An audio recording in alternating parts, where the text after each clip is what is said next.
మిచాంగ్ తుఫాను ధాటికి ఉమ్మడి కృష్ణా జిల్లాలో లక్షలాది ఎకరాల వరి పంట నష్టమైంది. పంటంతా వర్షపు నీటిలో నేలకొరిగింది. ధాన్యం మొలకలొస్తున్న పరిస్థితి కనిపిస్తోంది. మరింత సమాచారం మా ప్రతినిధి శ్రీకాంత్ అందిస్తారు. మిచాంగ్ తుఫాన్ దాటికి ఉమ్మడి కృష్ణా జిల్లాలో పెద్ద ఎత్తున వరి పంట అయితే నష్టానికి గురైంది. 1.68 లక్షల ఎకరాల్లో వరి పంట నేల కొరిగిన పరిస్థితి. మొత్తం మనం విజువల్స్ లో చూడొచ్చు స్పష్టంగా కూడా పంట అంతా కూడా చాలల్లోనే వర్షపు నీటితో నిండిపోయిన పరిస్థితి.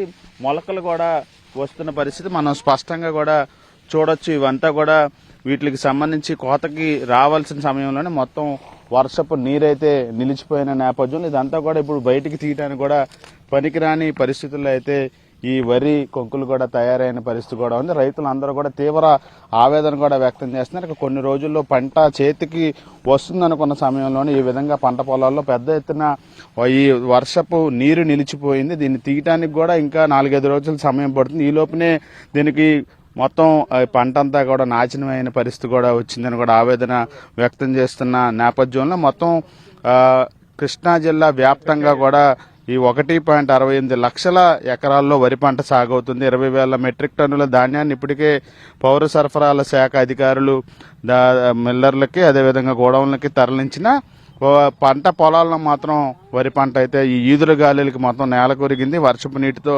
పంట కొయ్యక ముందే కూడా ఈ పొలాల్లోనే కూడా నిలిచిపోయిన పరిస్థితి కూడా. ఎకరానికి 30 నుంచి 40 వేల దాకా పెట్టుబడి అవుతుందండి. ఇప్పుడు తీరా అంతా పెట్టుబడి పెట్టి రేపు 2-3 రోజుల్లో కోద్దాం అనుకున్న టైంలో ఈ తీవ్ర తుఫాను వచ్చి నోటికాడికి వచ్చి అంత ఆగం అయిపోయిందండి.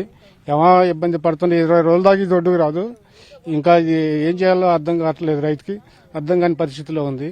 అంటే కొన్ని చోట్ల ఈ నేల కొరిగింది, కొన్ని చోట్ల ఏమో ఈ విధంగా నీరు వచ్చి నిండిపోయిన నేపథ్యంలో దీన్ని బయటికి తీయడానికి కొంత ప్రయత్నిస్తామని కూడా అధికారులు చెప్తున్నారు. నీరు తొలగించడానికి అవకాశం ఉందా? అట్లాంటిది కూడా లేదండి. 20 రోజులు టైం పట్టుద్దండి.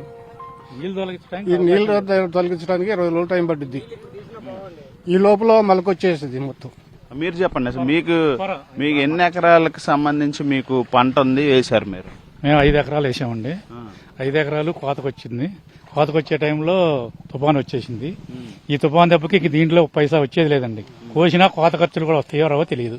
రైతుకి ఏంటంటే అన్నం తినే టైంలో పల్లెంలో పెట్టుకుని కింద ఎట్లా ఇదైద్దో అట్లా అయిపోయింది. ధాన్యం కూడా తీసుకొచ్చినప్పటికీ వాటిని ఆరబెట్టడానికి కూడా అవకాశం లేకుండా వర్షానికి తడిసిపోయినాయి. అవి కూడా పనికి రాకుండా పోయినాయి అని చెప్తున్నారు. ఇక నీట మునిగిన వరి పంటకు సంబంధించి వీటిని కోత కోయడానికి కూడా ఆ ఖర్చుల డబ్బులు కూడా రావు. పూర్తిగా నష్టపోయామని చెప్పి అయితే రైతులు ఆవేదన వ్యక్తం చేస్తున్నారు. కెమెరా పర్సన్ రెడ్డితో శ్రీకాంత్, ఎన్టీవీ, ఎన్టీఆర్ జిల్లా నుంచి.